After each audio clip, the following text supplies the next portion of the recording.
Que le nom de l'Éternel soit béni. Nous voulons saluer toute l'assemblée, saluer le pasteur Koulibaly qui nous coach, saluer notre maman Doulot, que Dieu bénisse chacune de nos vies. Alléluia. Amen. Voilà, nous sommes à notre programme intitulé Le combat contre Amalek.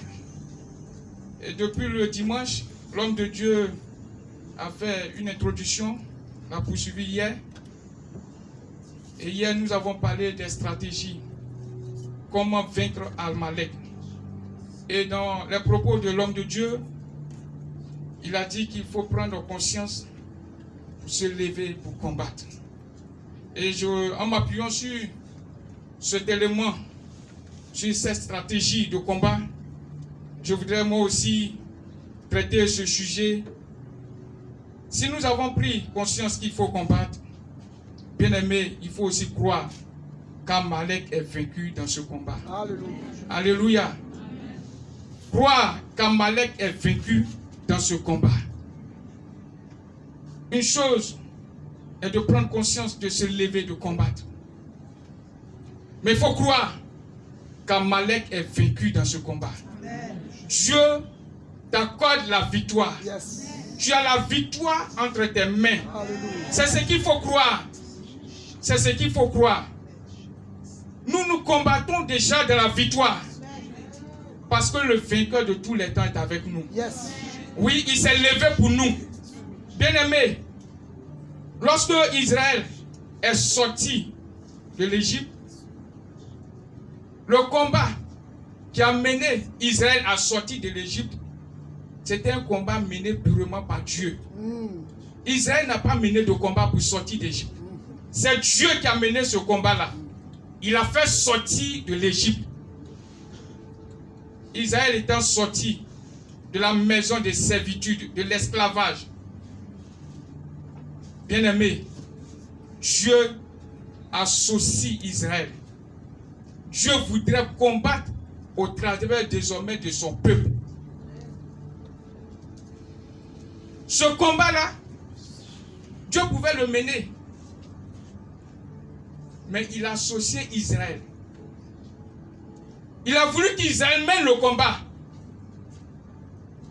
Et remporte la victoire parce qu'il est avec Israël. Bien-aimés, si le Seigneur nous a délivrés, nous a fait sortir du monde, le salut qu'il nous a accordé, il nous l'a donné gratuitement. Ce combat-là, nous n'avons rien fait. Nous n'avons pas participé à ce combat. Le Seigneur a mené le combat dans le secret. Et il nous a fait sortir des ténèbres. Des ténèbres, il nous a envoyé à sa admirable lumière. De la mort, il nous a conduit à la vie. Dieu nous a délivrés des chaînes. Il a brisé les chaînes et nous a accordé le salut. Maintenant que nous sommes en Christ, le Seigneur veut toujours combattre au travers de notre vie. Le Seigneur veut combattre au milieu de nous, par nous. Le Seigneur veut t'utiliser pour renverser les eaux des ténèbres. Bien-aimé, la vie chrétienne est un combat. Est un combat. Du début jusqu'à la fin, c'est un combat. Nulle part dans la Bible, tous les grands hommes de Dieu que nous connaissons dans la Bible ont mené des combats. Ils se sont levés, ils ont combattu. Et Dieu leur a accordé toute victoire. Tous les combats dans lesquels ils étaient engagés, le Seigneur a été avec eux et les a toujours soutenus et leur a toujours accordé la victoire. Si nous nous levons, chers bien-aimés, la victoire est à nous. La victoire est acquise, chers frères et sœurs. Chers frères et sœurs, le combat est réel. Le combat est réel. C'est pourquoi il faut te lever et mener ce combat-là. Et en menant ce combat, il faut croire que tu as la victoire. Il faut croire que tu as la victoire. Chers frères et sœurs, à part le salut qui est gratuit, tout le reste, il faut se lever, il faut combattre. Si tu ne te lèves pas, chers frères et sœurs, tu ne verras rien.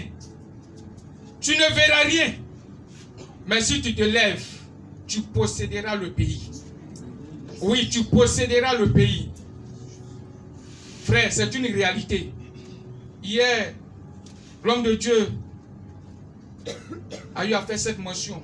Il faut prendre conscience. Il faut prendre conscience, chers frères et sœurs. Ce soir, le but de ce message, c'est de nous encourager, frères, à penser, à croire que la victoire est déjà dans notre main. Amen. La victoire est déjà dans notre main. Ce que Dieu attend de toi, c'est de te lever et de mener ce combat-là. C'est de mener ce combat. Vous connaissez l'histoire des 12 espions dans Nombre, le chapitre 13 et 14. Moïse a envoyé 12 espions pour aller explorer le pays. 10, je dirais, ont été vaincus par la pensée d'Amalek. 10 ont été vaincus. Là encore, Amalek agissait. Amalek était encore à l'œuvre. Ils sont allés, ils ont vu que le pays était beau. Il y avait toutes sortes de biens. La nourriture, tout était là. Ce que Dieu avait dit là, c'était là. C'était sous leurs yeux. Mais ils vont ajouter quelque chose. Mais ceux qui sont dans ce pays, nous sommes à leurs yeux comme des sauterelles. Yes. Bien aimé, c'est Amalek qui était en train de dire ses pensées, donner ses pensées. C'est Amalek. Il s'oppose à ta bénédiction. Il s'oppose et il s'opposait à ce que Israël possède le pays. Il s'opposait encore là. Il voulait empêcher Israël de posséder le pays. Mais gloire soit rendue à Dieu de ce qu'il y avait un Josué et Caleb qui était là. Oui, un Josué et Caleb qui était là. Qui eux, ils ont compris qu'il faut se lever pour posséder le pays. Alléluia. Bien-aimés, nous allons posséder le pays. Soyons animés de cette pensée de vainqueur et de victorieux.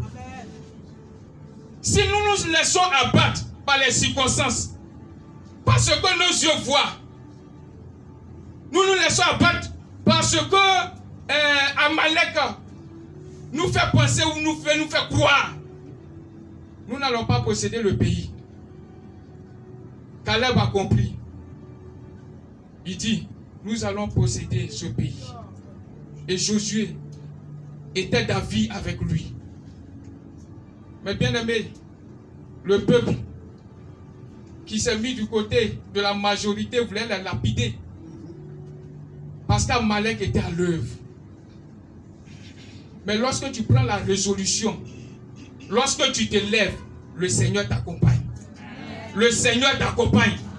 Et c'est ce que le Seigneur va faire avec Josué et Caleb. C'est ce qu'il va faire. Mais ceux qui se sont laissés vaincre par la pensée d'Amalek, ils ont péri dans le désert. Bien-aimé, je prie que tu ne périsses pas dans le désert. Que tu puisses avancer, que tu puisses posséder le pays. Chers frères et sœurs, cette pensée-là, c'est une pensée purement ténébreuse et diabolique. C'est Amalek qui est à l'œuvre.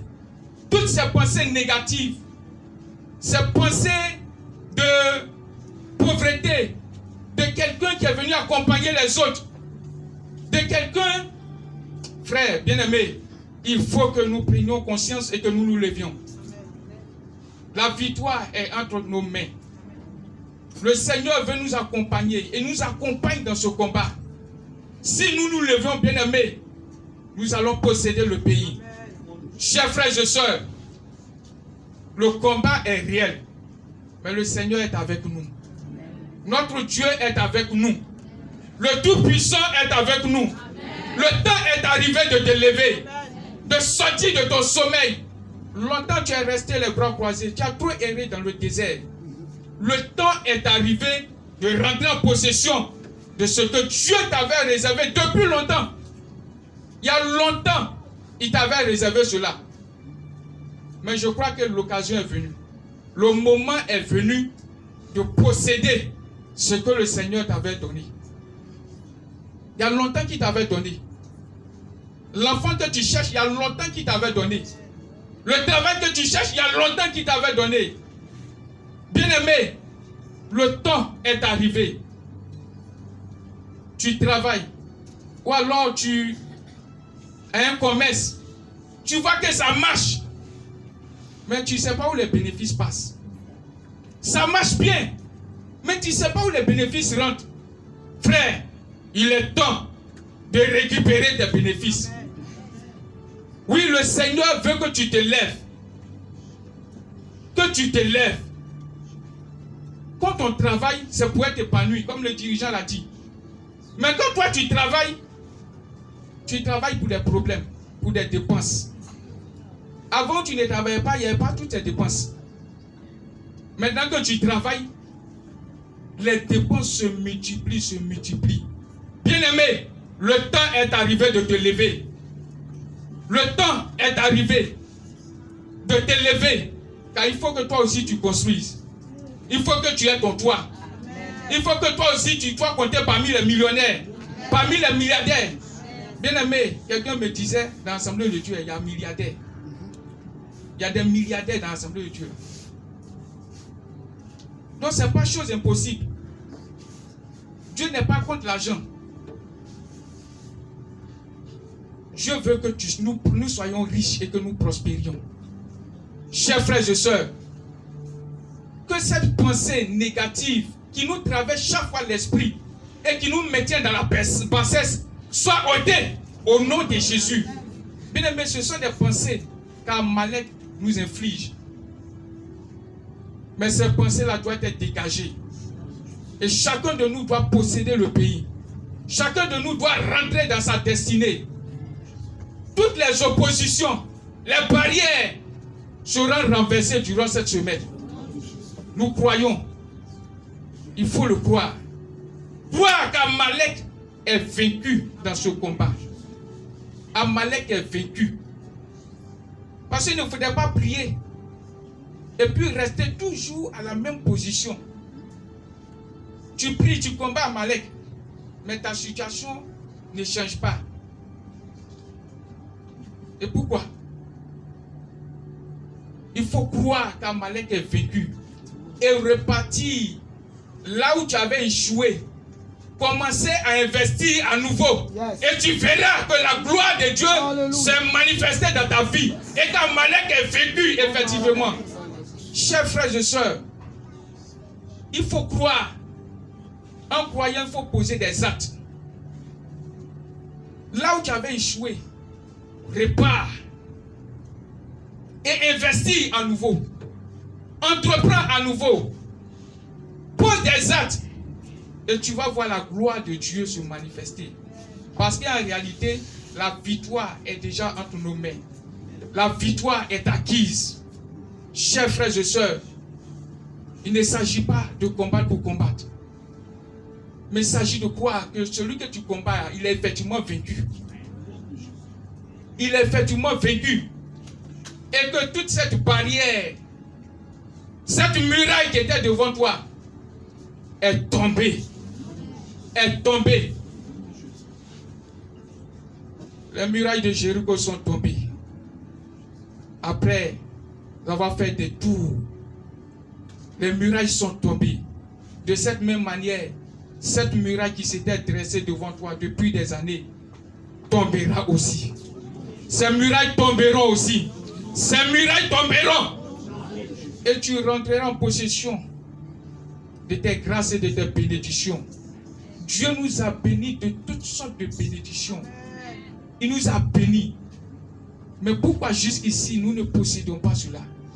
Le temps est arrivé. C'est vrai. Le Seigneur dit, ils te feront la guerre, mais jamais ils vont te vaincre.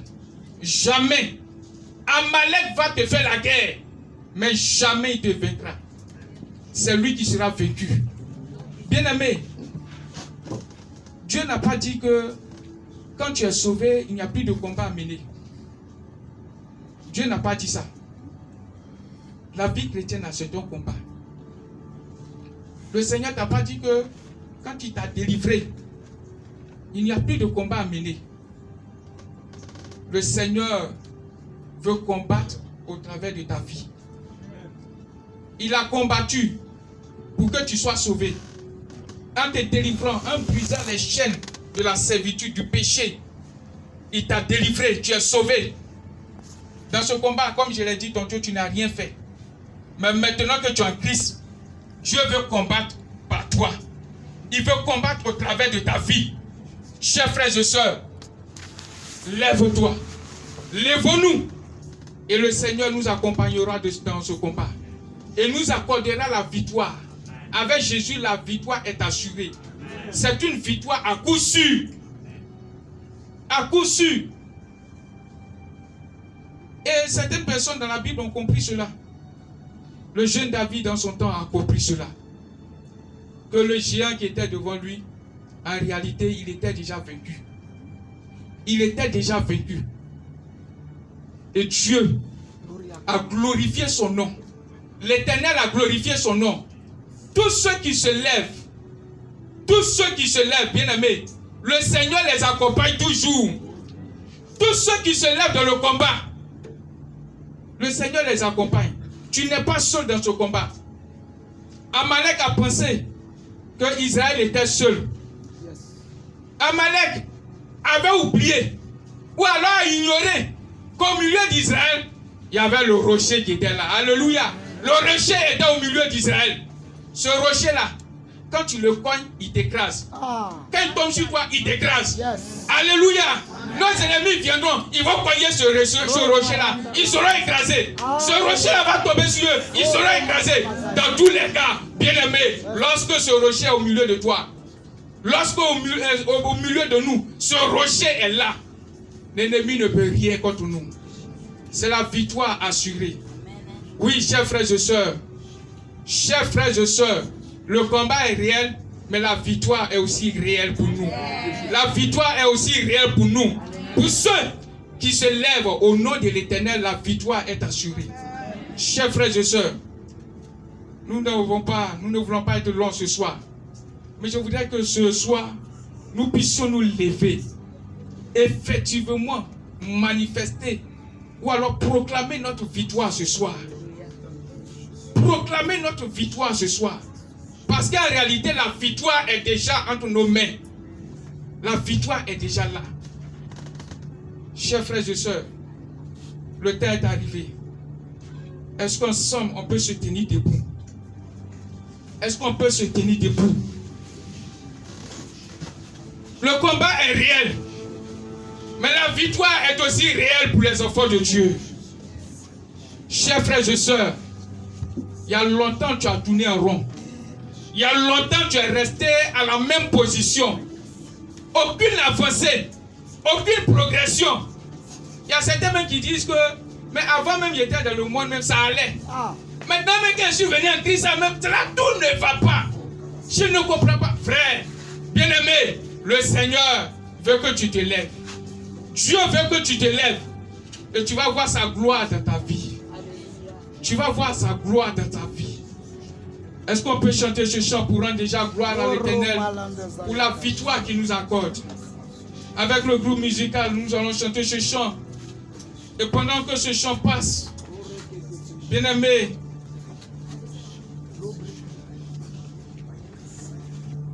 nous allons chanter ce chant.